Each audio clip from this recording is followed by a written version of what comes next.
Coming up on News 4 at Brockport, we'll show you the various construction projects that are happening throughout Monroe County.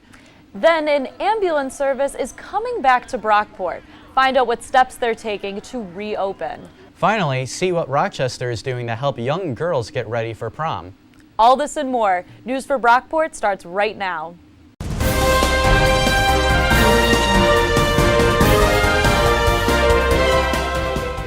Hello and welcome to News 4 Brockport. I'm Joe Massaro. And I'm Shay Gauthier. Let's get started. A Rochester group is helping new parents deal with the grief of losing their child. A group called Caring Hands for Angels helps knit gowns for struggling and deceased babies. The gowns are made from donated formal dresses and are used for baptisms, final photos, or burial. Many of the volunteers who help sew these gowns have lost a child and want to help the parents with the grief. The organization started only 5 years ago and has over 20 volunteers. If you would like to help the organization, you can donate dresses or volunteer by contacting Caring Hands for Angels at caringhandsforangels@gmail.com. Every year, Brockport hosts their annual Scholars Day. On Wednesday, April 10th, students showed off their hard work through various presentations and projects around the campus. While many students were being scholarly, some used that time to vandalize cars parked on campus. In parking lot G next to the Tower of Fine Arts building, multiple vehicles had their tires slashed. Police believe this happened between the hours of 6 p.m. and 9 p.m. No more information is available at this time. If you or someone you know has information about the incident, contact University Police at 585-395-2226. Wow, how unfortunate, Shay. I'm glad I was just sleeping all day. Yeah, I went to a couple of the presentations, and I have to say it's unfortunate that people used Scholars Day as sort of a way to vandalize things, because I have to say the presentations, while students were being scholarly, it was a lot of fun and informative, and I have to say I enjoyed it. Yeah, it's just really sad that that's, how they use that day. Yeah. Well, now we will toss it right on over to This Week in Politics.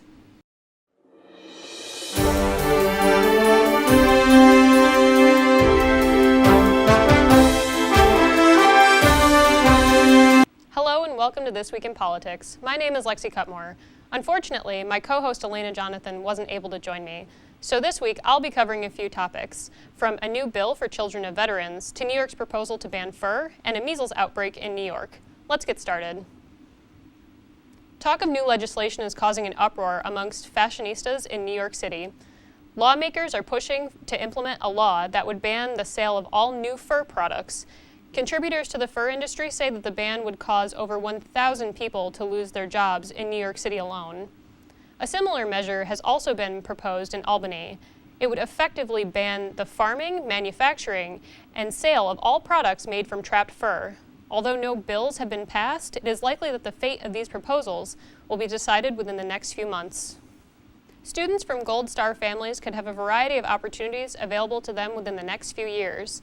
New York State Senator John Brooks introduced a bill that would provide free tuition to families who lost their primary caretaker while serving in the military. Senator Brooks' bill would expand on Assemblyman Stephen Hawley's bill, which allows dependents to attend state universities of New York or the city universities of New York. The expansion would allow 500 additional students to attend a SUNY school of their choosing. Governor Cuomo has shown full support for the bill, and Senator Brooks is confident that the new legislation will take effect by April 1st, 2020. New York State is headed towards the largest measles outbreak in decades. New York City officials have confirmed 329 cases of measles since the fall of 2018, mainly in ultra-Orthodox communities. The disease is believed to have been brought back by unvaccinated individuals who visited Israel to celebrate the Jewish harvest festival, Sukkot. The rise in cases of measles has caused concern amongst parents in the Williamsburg area of New York. A group of parents have filed a lawsuit against New York City. As a result of this lawsuit, at least one child care program was closed due to their inability to provide official health records. Mayor Bill de Blasio has issued a public health emergency declaration and issued an order for all persons above the age of 6 months old who live in Williamsburg to be vaccinated. At this time, 25 individuals have been hospitalized, but there have been no deaths associated with the outbreak. Tune in next time for your update on political news around New York State. This has been This Week in Politics. My name is Lexie Cutmore, and I'll see you next time. The stores are stocked with anything from colored eggs to chocolate bunnies, which can only mean one thing: Easter is on its way. The word Easter comes from the Saxon pagan festival honoring the goddess Easter, whose symbol is a rabbit. For some, Easter is a day to dress in their finest spring clothes and celebrate and worship at church. For others, it is simply a day to get together and with family and gorge on food. One time-honored tradition that many kids enjoy is the Easter egg hunt. Whether you're spending your day at church, filling your stomach with food, or hunting for chocolate-filled colored eggs, Easter is a holiday that many enjoy and is celebrated across the world. Monroe County is getting a makeover. Several major construction projects are in place to help improve traffic flow and safety on the roads within the next few years. The construction on the I-390, I-490 interchange has been going on for the past several years. Now, more bridges and new streetlights are being added to help with traffic flow. The construction at the interchange is expected to be finished by 2022. However, construction plans don't stop there. Changes will also be made to Mount Read Boulevard by Buffalo Road. It will no longer have a traffic circle. Instead, it will be a single-lane roundabout without traffic lights to keep traffic flowing. Additionally, Mount Read's 6 lanes will be cut down to 4 with bike lanes on each side. The Mount Read project is scheduled to be completed at the end of 2020. You know, I think that's really great because there's a lot of construction that needs to occur in the Monroe County area. No, I agree. It's good that they're implementing a new light system, a new roundabout system, but in Monroe County specifically, they need to do something about the potholes. Right. The potholes are a problem. Exactly. We now take it to Kyle Izard with sports.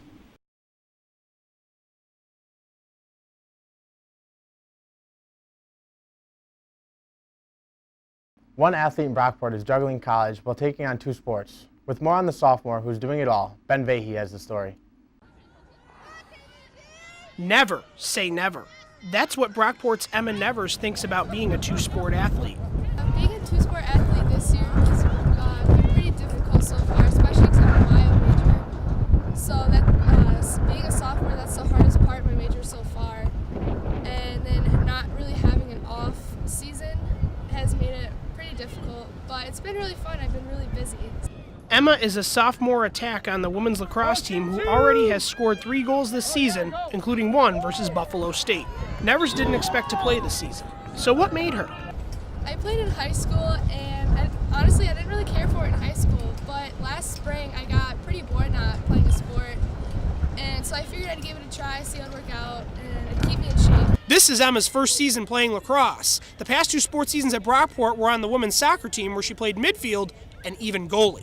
Offense in lacrosse flows a little more than soccer, I guess. Soccer, I played midfield, so I got to get back on defense too. So I don't really play much defense in lacrosse on Friday. So. I had never played in a SUNY game before. I had no idea what the competition would be like. I was just kind of there because I knew I had to step up for my team, and I did the best I could. And that has kind of given me like the experience I needed to be successful. No matter what sport Emma is playing, she has the same goal in mind for both sports. My goal this year is to make sure I'm always staying positive for my teammates, trying to be an example for just like a positive leadership role, even though I'm a sophomore. And I want to be a beneficial player on the field. I want to help my other teammates make plays. I want to make plays myself, just so because I haven't won a SUNY championship yet, and I really want to. In Brockport, Ben Vahey, Talon TV Sports. There are 3 more games of NBA action on April 17th as the first round of the playoffs continued. The Boston Celtics defeated the Indiana Pacers 99-91 to take a 2-0 lead in the series. Celtics guard Kyrie Irving scored 37 points, while Jason Tatum added 26 of his own to lead the Celtics. Pacers forward Bojan Bogdanovic led the team in scoring with 23 points. With either team yet to score 100 points, the series will move over to Indiana when the next game is set to take place on April 19th. The Milwaukee Bucks dominated the Detroit Pistons again, defeating them 120-99. Eric Bledsoe led the team in scoring with 27 points, while MVP candidate Giannis Antetokounmpo continued his dominance with 26 points and 12 rebounds.